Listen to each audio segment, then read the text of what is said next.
गोड्डा नगर परिषद की अगली कुर्सी किसके नाम? गोड्डा में उपाध्यक्ष पद को लेकर सियासी हलचल तेज। गोड्डा नगर परिषद के चुनाव परिणाम घोषित होने के साथ ही अब सत्ता की दूसरी सबसे अहम कुर्सी को लेकर राजनीतिक हलचल तेज हो गई है। शहर की सियासत इन दिनों एक ही सवाल के इर्द गिर्द घूम रही है। आखिर 11 मार्च को होने वाले चुनाव में नगर परिषद का उपाध्यक्ष किसे बनाया जाएगा? नतीजे आने के बाद से ही पार्षदों के बीच बैठकों, रणनीतियों और समर्थन जुटाने की कवायद लगातार जारी है। नगर परिषद की 21 सदस्यीय परिषद में उपाध्यक्ष पद के लिए बहुमत जुटाने की चुनौती को देखते हुए अलग अलग खेमे सक्रिय हो गए हैं।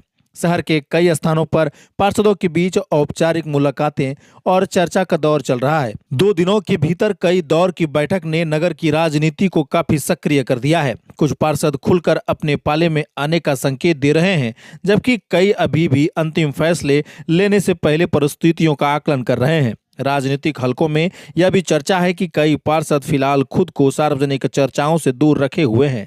बताया जा रहा है कि कुछ लोगों ने अनावश्यक दबाव से बचने के लिए अपने मोबाइल फोन तक बंद कर दिए हैं। इससे यह स्पष्ट है कि उपाध्यक्ष पद की दौड़ केवल औपचारिक नहीं बल्कि पूरी तरह राजनीतिक रणनीति का हिस्सा बन चुकी है।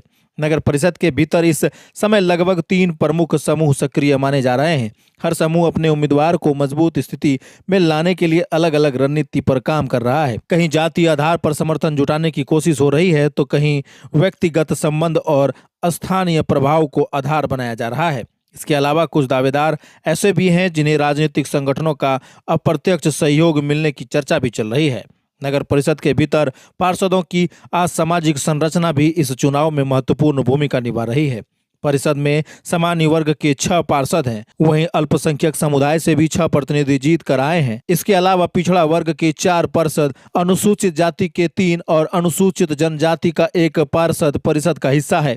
यही कारण है कि उपाध्यक्ष पद की दौड़ में जातीय संतुलन और सामाजिक समीकरणों को ध्यान में रखकर रणनीति बनाई जा रही है। दावेदारों की चर्चा करें तो कुछ नाम लगातार राजनीतिक गलियारों में सुर्खियां में बने हुए हैं। वार्ड संख्या 7 से निर्विरोध चुनी गई पार्षद पूजा तिवारी को सामान्य वर्ग की ओर से एक मजबूत दावेदार के रूप में देखा जा रहा है। उनके समर्थक पार्षदों से संपर्क साधने और समर्थन सुनिश्चित करने में लगे हुए हैं। अल्पसंख्यक समुदाय से भी 2 चेहरे प्रमुखता से चर्चा में हैं। वार्ड संख्या 19 की पार्षद तरन्नुम खातून और वार्ड संख्या 16 के पार्षद मोहम्मद इदरीस को भी उपाध्यक्ष पद की दौड़ में संभावित उम्मीदवार माना जा रहा है।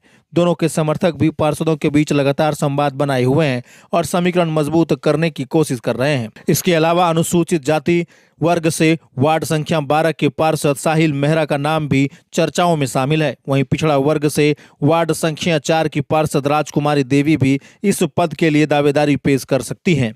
अलग अलग वर्गों से दावेदार सामने आने के कारण मुकाबला और भी दिलचस्प होता दिखाई दे रहा है। शहर की सियासत में यह भी चर्चा है कि उपाध्यक्ष पद के चुनाव को लेकर पर्दे के पीछे कई तरह की राजनीतिक गतिविधियां चल रही है।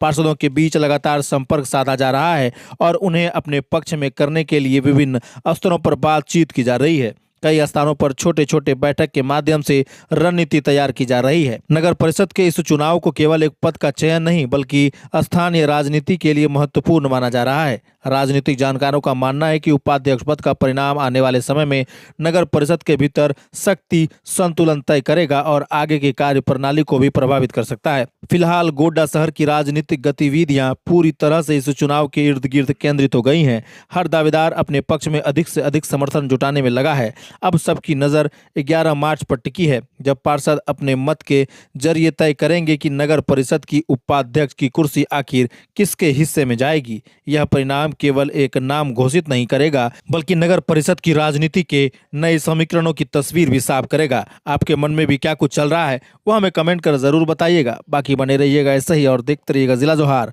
धन्यवाद।